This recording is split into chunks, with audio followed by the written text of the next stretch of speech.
What is going on, everyone? Back with another video. So today I have on the tabletop the Andre de Villier's The Butcher. Now, this is a very beautiful looking knife, very futuristic looking, and of course the awesome, insane blade shape really attracted me to this knife overall. And just to show you a quick size of what it looks like, and I'll have some size comparisons later on here. Gives you guys a sense of weight. This thing does come in at 6.8 ounces. And for my overseas friends, that's 194 grams. So it is quite a weighty knife. So the Butcher is a mid-tech knife from Andre de Villier. And let's take a look around on the handles here. This bit right here immediately drew me to the knife, as opposed to the blade, which of course is the immediate cool factor in it for me. I'm sorry, I got a bit of a cold, so you guys excuse my voice. But you can instantly see that the way this made, it just creates a very nice two-tone pattern here to add a lot of contrast to the handles. Got 4 milled out holes with a nicely polished inner ring and then a darkened outer section here. All 4 corners have been, or not all 4 corners, but these 3 corners have been, I don't know if this is actually anodizing or stonewashing, but very nice the way they did this. And of course they did a nice polish, kind of like a brush polish on the rest of the handles here. Got a nice decorative pivot here, and it is adjustable. Look at that flipper, really nice design on the flipper. It's nice, it's large. Your fingers pretty much won't be able to slip off this. This is very good jimping on the flipper here. Got a nice skull crusher slash back spacer on here.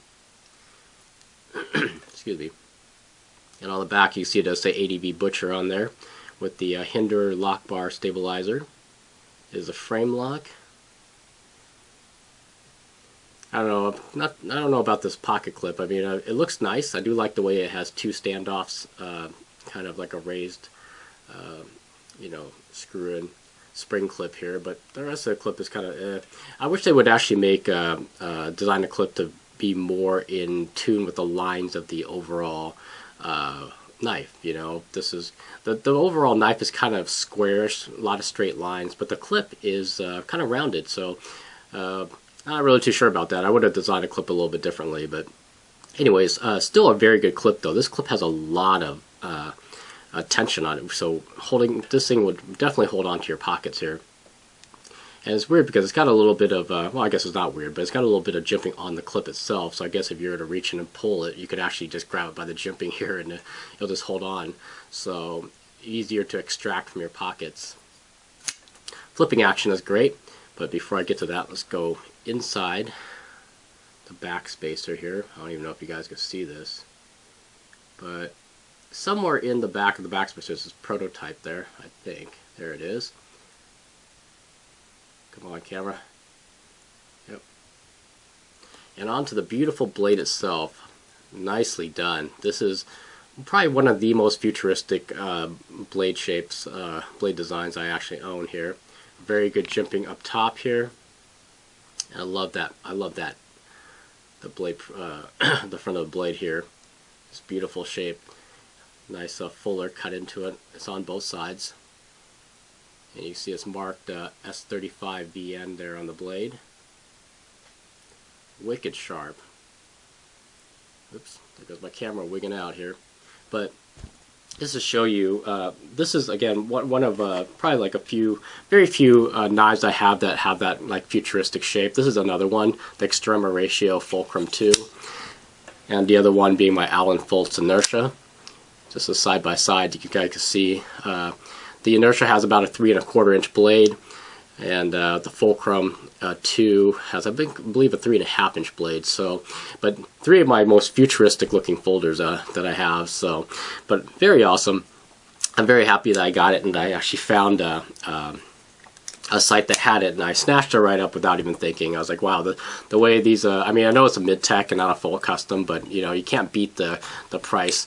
The only thing that I didn't really like about this knife is that the lock bar is extremely sticky, so I had to do a little bit of Sharpie on the tang there, but other than that, it's kind of breaking in a little bit more. You can still hear the stickiness, but the action is great, as you can see here. Watch how nice this flies out.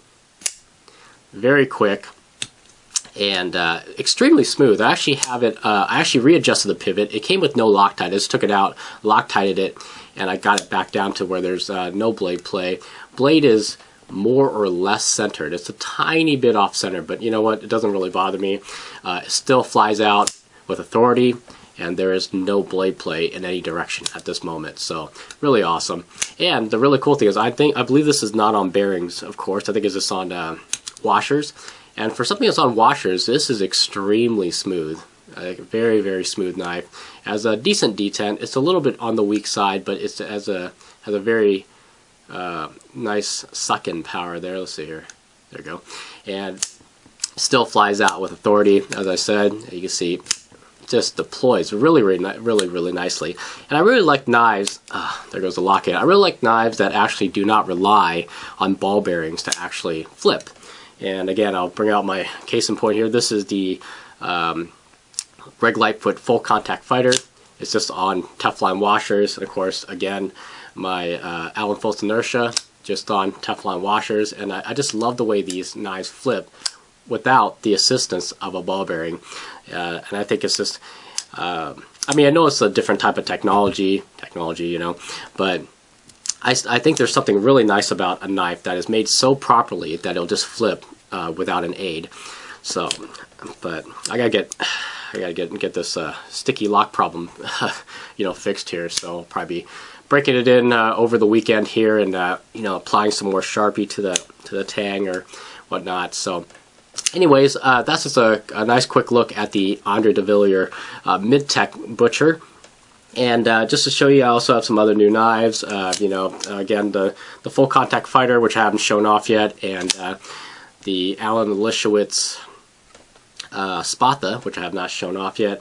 I also managed to pick up a Umnumzahn. Now, I know this is not new or anything like that, but I wanted one of these for a little while because I wanted to give or get a full set of the Tontos. So I got my 21 here, which you guys always know, and I decided to pick up an Umnumzahn Tonto here to kind of round out my collection.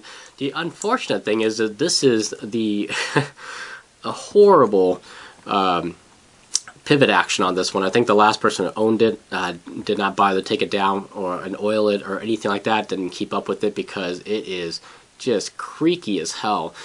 The unfortunate thing is this Umnumzahn has the old pivot on there, so you guys know that the Umnumzahn pivot tool was discontinued. Now, I did email Chris Reeve Knives to see if they would have a spare tool that I could buy. They have not gotten back to me yet. So if any of you guys out there are interested in, you know, if you guys for some reason sold your Umnumzahn but not sell the pivot tool with it, you know, I'd be interested in buying it from you. Just you know, hit me up on a personal message here on YouTube. But I am looking for it. I cannot find one yet, and I'm pretty much screwed if I can't, you know, get that pivot tool to take this apart. Either I have to build my own tool, but I'd rather just buy the actual tool itself. So anyway, so these are the new knives I have picked up. And I will be showing them off later on. But this has been a video about the ADV Butcher right here. Any questions or comments, please leave it below, or you can send me a personal message. Aside from that, take care, have a great day, and I'll catch you guys on the next one.